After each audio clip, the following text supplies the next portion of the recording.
Children, आज हम discuss करेंगे कंसाइनमेंट अकाउंट्स में अकाउंटिंग ट्रीटमेंट। ठीक है, तो ट्रीटमेंट कहाँ कहाँ होगा? In the books of treatment होगा in the books of consignor और in the books of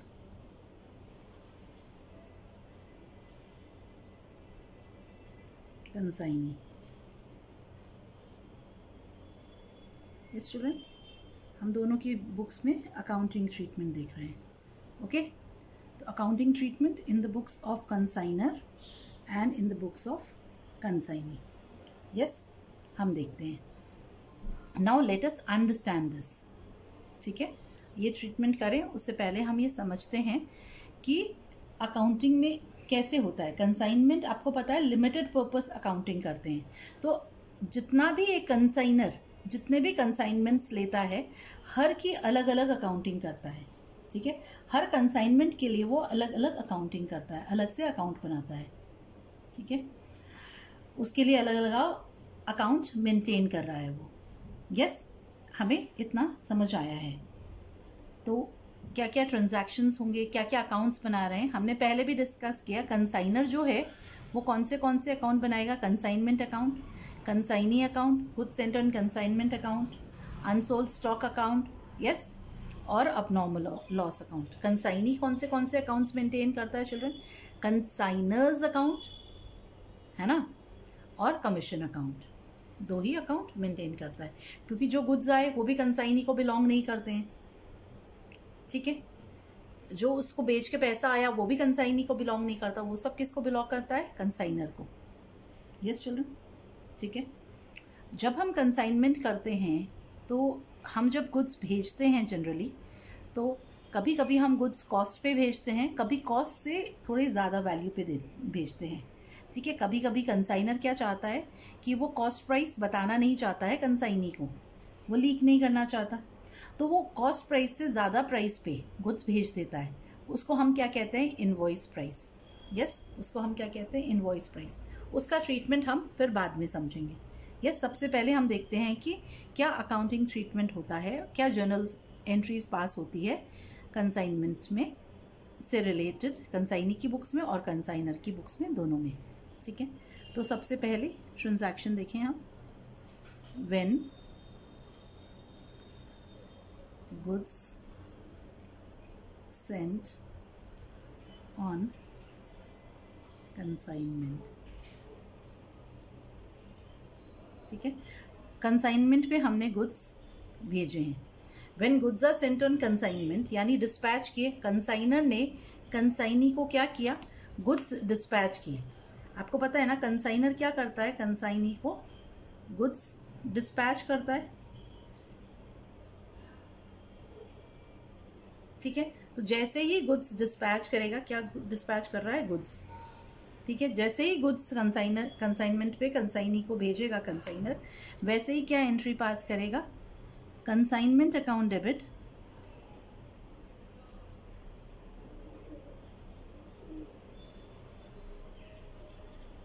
to consignee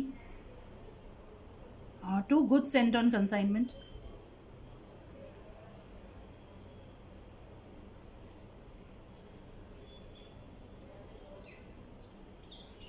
ठीक है, एट कॉस्ट प्राइस। ठीक है, तो किस पे हमने की है एंट्री? कॉस्ट पे। ठीक है, got it children? At cost अगर हम करेंगे तो goods consignment account debit to goods sent on consignment. Clear? Consignee की बुक्स में क्या होगी? कोई एंट्री नहीं होगी, तो नो एंट्री। यस, ये गुड्स आने पे कोई एंट्री नहीं होती है कंसाइनी की बुक्स में। सेकेंड ट्रांजैक्शन हम देखें चिल्ड्रन। जब इनवॉइस प्राइस पे होगा तब हम आगे अलग से डिस्कस करेंगे। जब हम इनवॉइस प्राइस समझेंगे तब हम डिस्कस करेंगे क्या क्या चेंजेस होते हैं इनवॉइस प्राइस पे करने पे, और किस किस एंट्री में चेंजेस होते हैं। तो इन एंट्रीज को वापस से लेके चेंजेस वाली एंट्रीज वापस करेंगे। Clear children? अब when expenses are paid by, when expenses are incurred by consignor. जब कंसाइनर एक्सपेंसेस इनकर कर रहा है, यस, यानी पे कर रहा है. इनकर करने का क्या मतलब हुआ? Paid. Yes, paid by the consignor. तब कंसाइनी की बुक्स में फिर कोई एंट्री नहीं होगी, बट कंसाइनर की बुक्स में क्या एंट्री होगी? Consignment account debit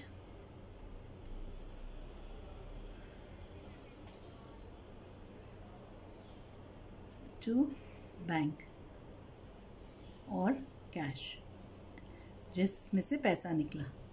yes children, समझ आया? कंसाइनी की बुक्स में again no entry. Yes children, next देखते हैं ट्रांजैक्शन.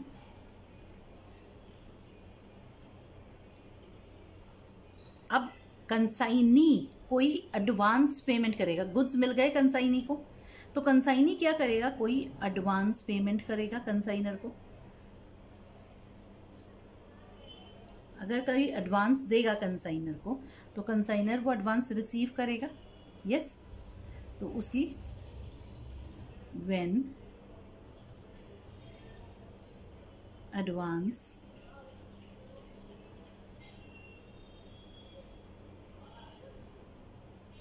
पेमेंट और bills of exchange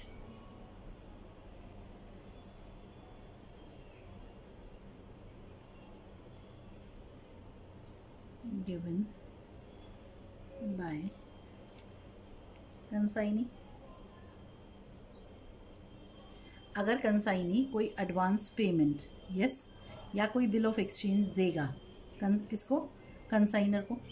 यस, अगर देगा तो यहाँ कंसाइनी के पास क्या आएगा?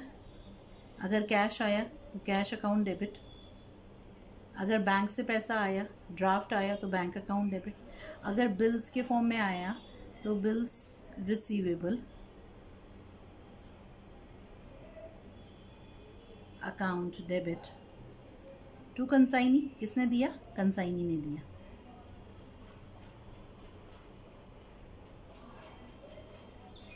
ठीक है, कंसाइनर की बुक्स में रिसीव हुआ.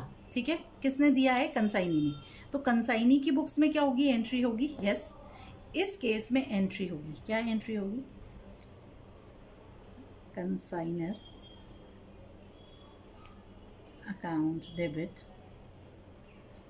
टू, अगर कैश में पेमेंट गया है, बैंक से पैसा गया है, या बिल ऑफ एक्सचेंज गया है.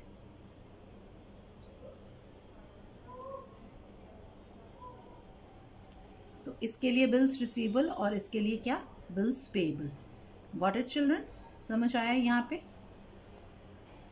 अब अगर ये बिल्स रिसीवेबल में यानी बिल ऑफ एक्सचेंज आया है और जो कंसाइनर है ना, वो इस बिल को क्या करवाना चाहता है? डिस्काउंट करवाता है. ठीक है, व्हेन बिल इज डिस्काउंटेड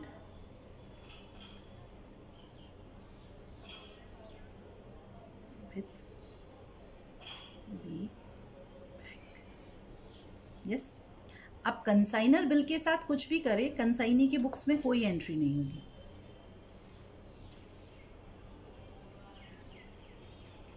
ठीक है, पर अगर बिल डिस्काउंट करवाएगा तो क्या एंट्री होगी? Bank account debit. जो डिस्काउंट है वो कंसाइनमेंट के एक्सपेंस है, तो हम इसमें कंसाइनमेंट को करेंगे.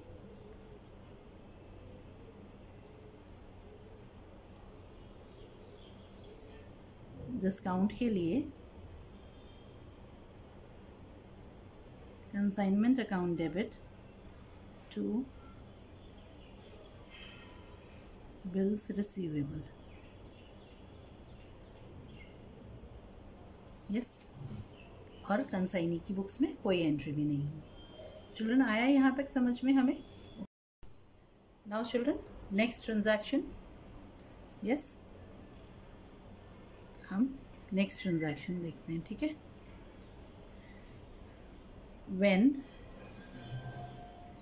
expenses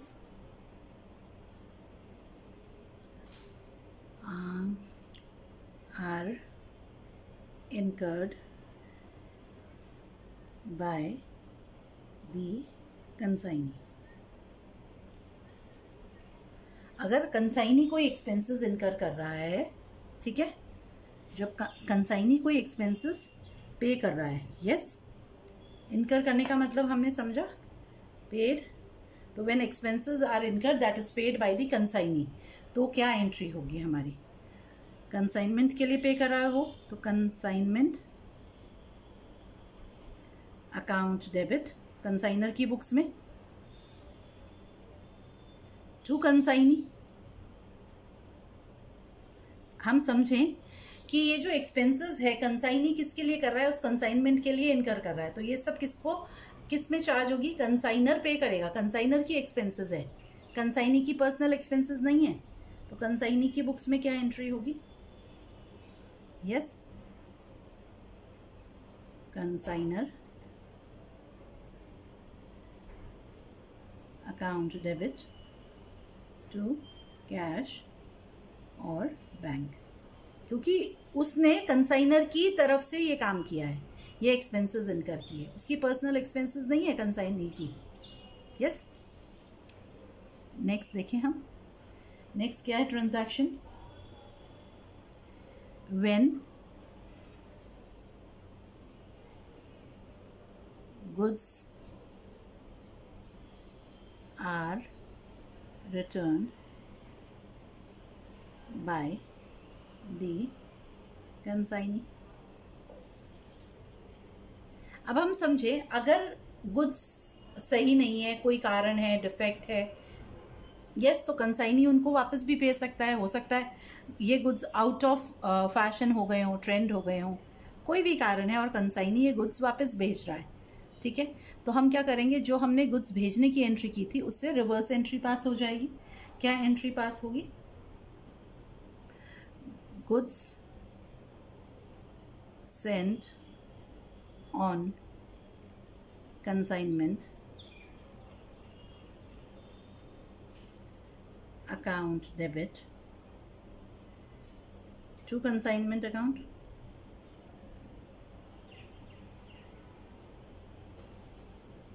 yes children. तो यहाँ पे तो ये एंट्री हो गई। अब आप समझो, यहाँ पे कोई एंट्री नहीं होगी, no entry in the books of the consignee, consignee के बुक्स में कोई एंट्री नहीं होगी इस केस में, यस।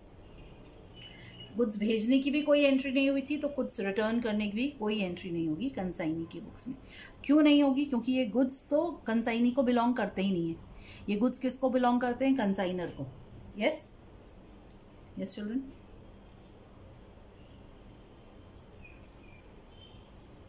नेक्स्ट ट्रांजैक्शन समझे हम, yes, when goods are sold by the consignee, जब कंसाइनी इन गुड्स को, जो उसके पास गुड्स आए थे, उनको बेच देता है, ठीक है, तो क्या एंट्री होगी। अब गुड्स किसके बदले में बेचे हैं, उसके बदले में, तो ये जो पैसा है वो किसको बिलोंग करता है, कंसाइनी को। कंसाइनी को तो बिलोंग नहीं करता, कंसाइनर को बिलोंग करता है, तो एंट्री होगी कंसाइनी, ये पैसा ड्यू हो जाएगा कंसाइनी की तरफ से, किसको, कंसाइनर को, तो to consignment account.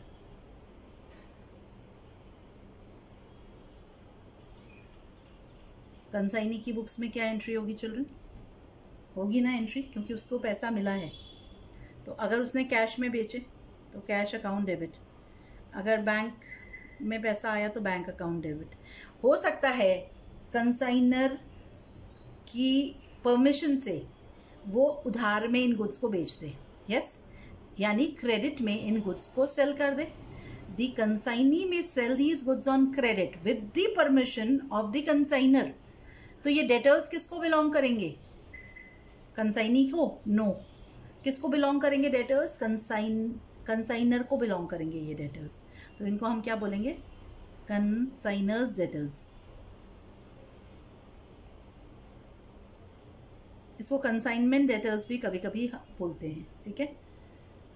Account debit to consignor. क्यों? क्योंकि ये पैसा किसको ओ करता है? कंसाइनी। ये पैसा कंसाइनी का पर्सनल तो है ही नहीं। जो पैसा इसने रिसीव किया है ये किसके लिए रिसीव किया है? कंसाइनर के लिए। Yes, getting. नेक्स्ट ट्रांजैक्शन देखते हैं हम। यस चिल्ड्रन, व्हेन, अब कंसाइनी क्यों काम कर रहा है ये कंसाइनमेंट का? यस, वो सिर्फ इनकम के लिए कर रहा है। क्या? कौन सी इनकम? Commission income. व्हेन, अब गुड्स बेच दिया, अब उसका कमीशन बनता है, कमीशन ड्यू हो गया कंसाइनी का। So when commission is allowed to consignee. तो क्या हुआ? कंसाइनी को हमने क्या किया? कमीशन अलाउ किया। कमीशन उसकी इनकम है, तो नेचुरल है दोनों की बुक्स में एंट्री आएगी। क्या एंट्री होगी? कंसाइनमेंट अकाउंट डेबिट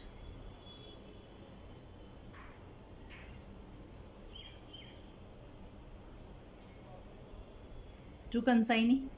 किसको कमीशन ड्यू है? कंसाइनी को। अब कंसाइनी की बुक्स में क्या एंट्री होगी चिल्ड्रन इस केस में? यस, कंसाइनी की बुक्स में भी एंट्री होगी ना। क्या एंट्री होगी?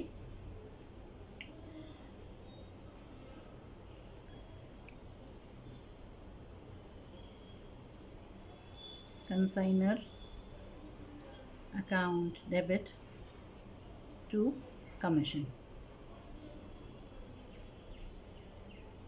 क्यों? क्योंकि ये कमीशन कमाना ही तो उसका मेन पर्पस है इस कंसाइनमेंट को लेने का, और तो कोई कारण नहीं है। अब देखते हैं हम, अगर कोई नॉर्मल लॉस होता है, ठीक है, for any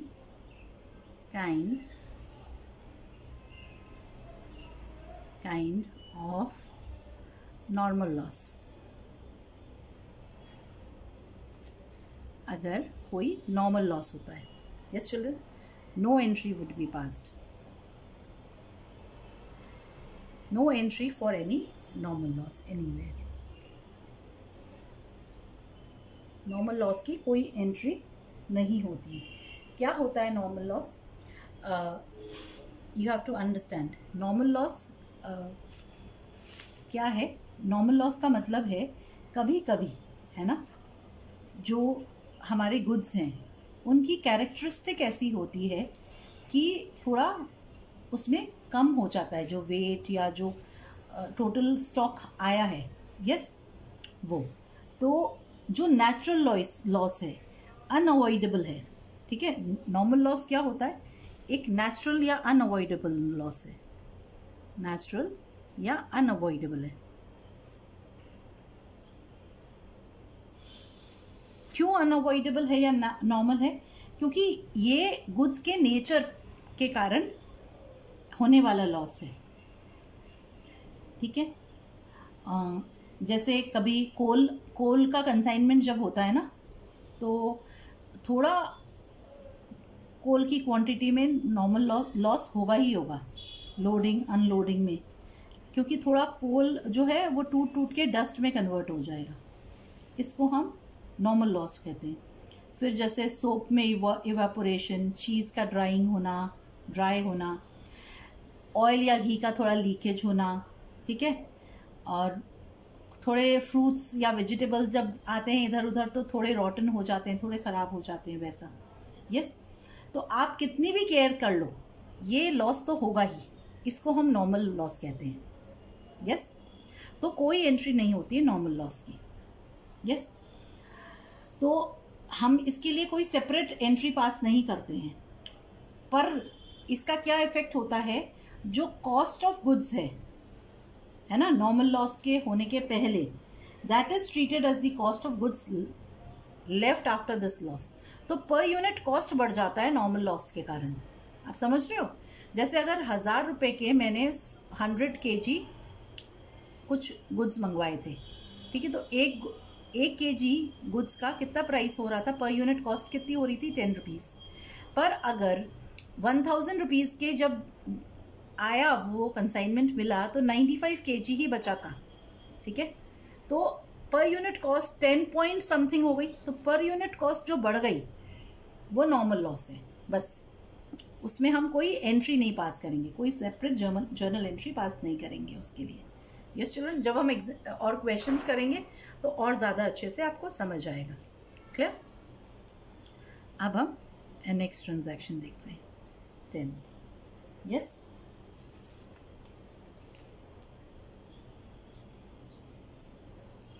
for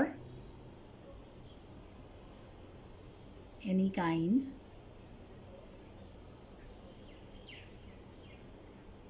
of abnormal loss, यानी क्या हुआ, कोई एक्सीडेंटल लॉस।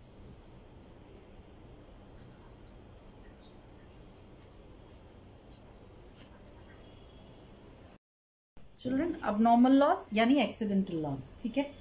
तो हम अबनॉर्मल लॉस को अवॉइड कर सकते हैं प्रिकॉशंस लेके। कैसे? हम इंश्योरेंस वगैरह कर सकते हैं, ठीक है। तो जब अबनॉर्मल लॉस होता है तो अबनॉर्मल लॉस हम किस पे चार्ज करते हैं, कंसाइनमेंट अकाउंट में। अबनॉर्मल लॉस की एंट्री कंसाइनी की बुक्स में नहीं होती है कोई भी, और कंसाइनर की बुक्स में क्या एंट्री होती है, abnormal loss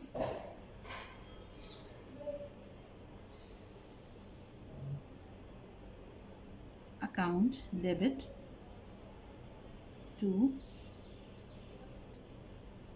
consignment account।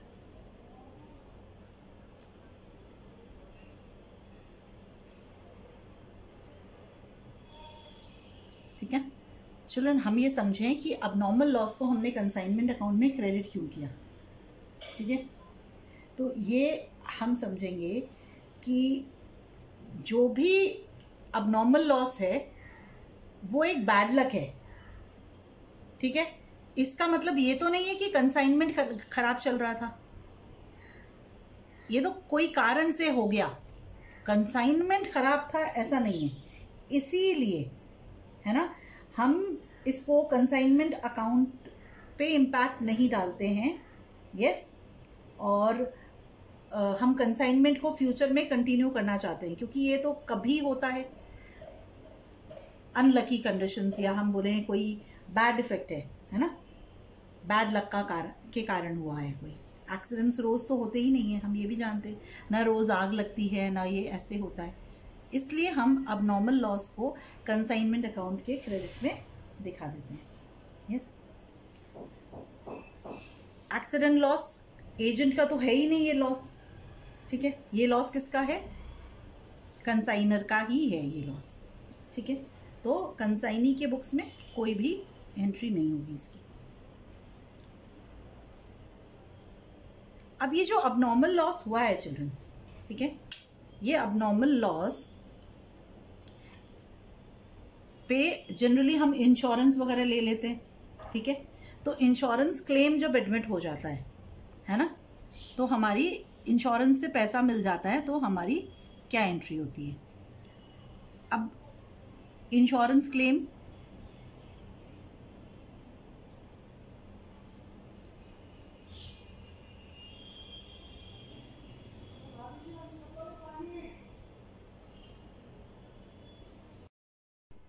Insurance claim account debit to abnormal loss. जितना इंश्योरेंस से कवर हो गया उतना हम अबनॉर्मल लॉस कम कर देते हैं, और बाकी का अबनॉर्मल लॉस हम क्या कर लेते हैं, हम जो इंश्योरेंस से जो, अब सोचो 10,000 का अबनॉर्मल लॉस हुआ, इंश्योरेंस कंपनी ने एडमिट किया है क्लेम 8,000 का, तो 2,000 का जो लॉस है वो हम कहाँ चार्ज करेंगे, प्रॉफिट एंड लॉस अकाउंट में। तो profit and loss account debit to abnormal loss. समझ आया है? तो ये जो abnormal लॉस हुआ है वो हम प्रॉफिट पे चार्ज करते हैं, कंसाइनमेंट अकाउंट में नहीं चार्ज करते, प्रॉफिट एंड लॉस अकाउंट में चार्ज करते हैं, क्योंकि ये बैड लक के कारण है। ये हमारे कंसाइनमेंट में चार्ज नहीं होगा abnormal लॉस। क्लियर है? कहाँ चार्ज होगा? abnormal लॉस प्रॉफिट से, जनरल प्रॉफिट से चार्ज होगा। क्लियर है? So no entry. Yes student, अब नेक्स्ट ट्रांजैक्शन देखें हम, क्या है? Balance of sale proceeds. ठीक है,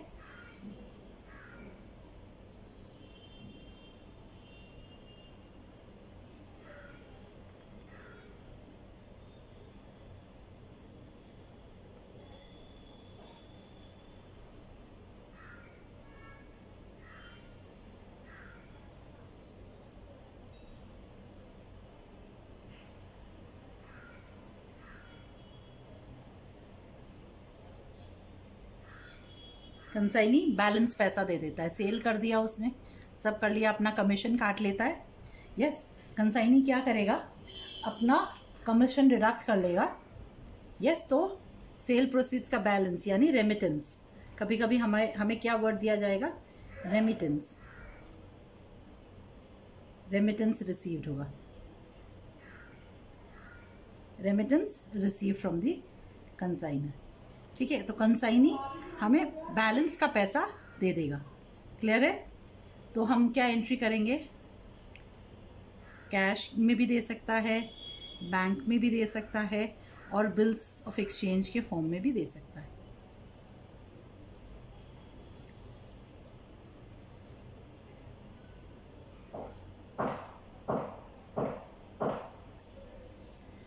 कंसाइनी की बुक्स में क्या एंट्री होगी? पेमेंट की एंट्री। यस, तो कंसाइनर अकाउंट डेबिट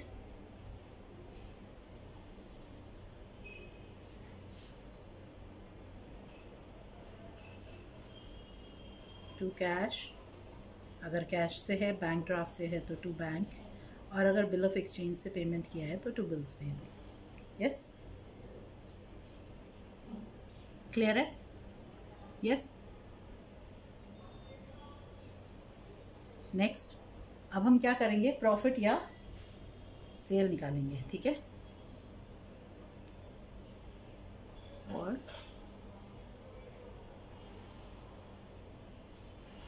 प्रॉफिट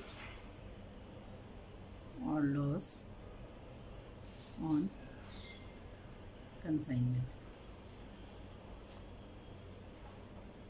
कब होगा प्रॉफिट या लॉस? जब एक्सेस क्रेडिट होगा। ये तो हमें पता है, नॉमिनल अकाउंट में एक्सेस क्रेडिट होने से प्रॉफिट होता है। यस चिल्ड्रन, तो प्रॉफिट कंसाइनमेंट अकाउंट डेबिट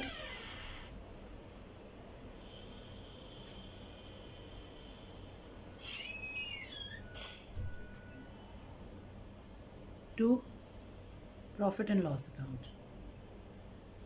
जो प्रॉफिट है वो हम अपने अकाउंट्स में मर्ज कर देंगे। ठीक है, जनरल अकाउंट्स में। क्लियर है चिल्ड्रन? अगर लॉस है तो और रिवर्स एंट्री फॉर लॉस। ठीक है, और कंसाइनी की बुक्स में कोई भी एंट्री नहीं होगी इसकी। क्लियर? कोई एंट्री नहीं होगी, so no entry in the books of consignee. Clear? अब हम देखते हैं और क्या कंडीशन है। यस, जो कुछ गुड्स अनसोल्ड कंसाइनी के अकाउंट्स में बच गए होंगे, ठीक है ना, उसके लिए हम अनसोल्ड स्टॉक वैल्यू करेंगे।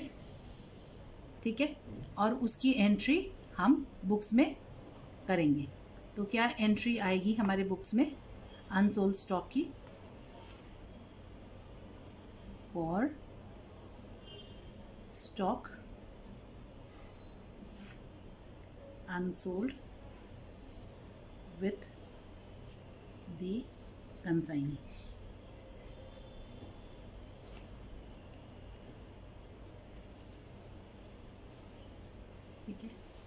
तो हमारी एंट्री आएगी अनसोल्ड स्टॉक अकाउंट डेबिट। इसको कंसाइनमेंट अकाउंट, कंसाइनमेंट स्टॉक भी लिख सकते हैं, debit to stock with agent account भी ओपन कर सकते हैं हम, कोई भी नाम दे सकते हैं, ठीक है, कंसाइनमेंट अकाउंट।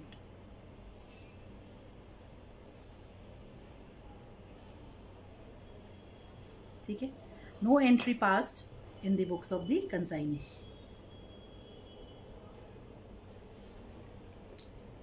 Yes children.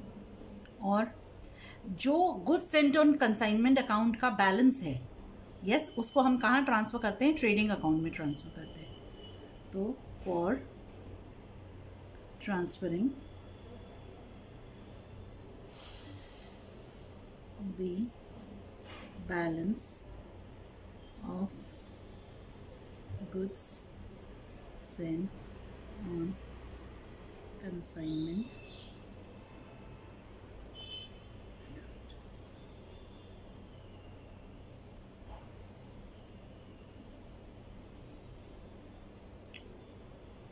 क्या एंट्री हम पास करेंगे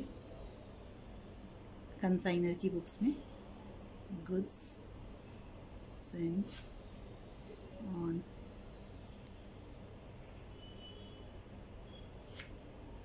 consignment account debit to trading account. Trading account में हम ट्रांसफ़र कर देंगे। Yes children. कंसाइनी की बुक्स में नो एंट्री।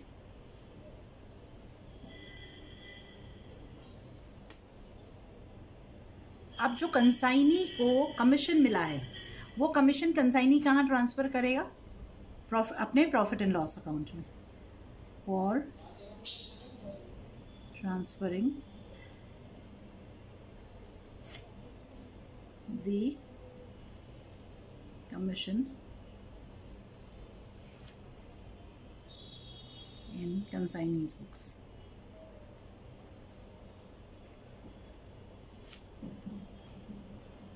अगर कंसाइनी की बुक्स में करेंगे तो कंसाइनर की बुक्स में क्या एंट्री होगी, कोई एंट्री नहीं होगी। तो कंसाइनी की बुक्स में क्या एंट्री होगी children,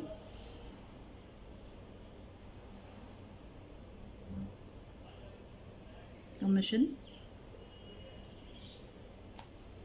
account debit to profit and loss account.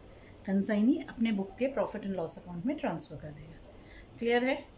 Yes children, हमें समझ आया है कि जर्नल कैसे होगा, अकाउंटिंग ट्रीटमेंट क्या होगा।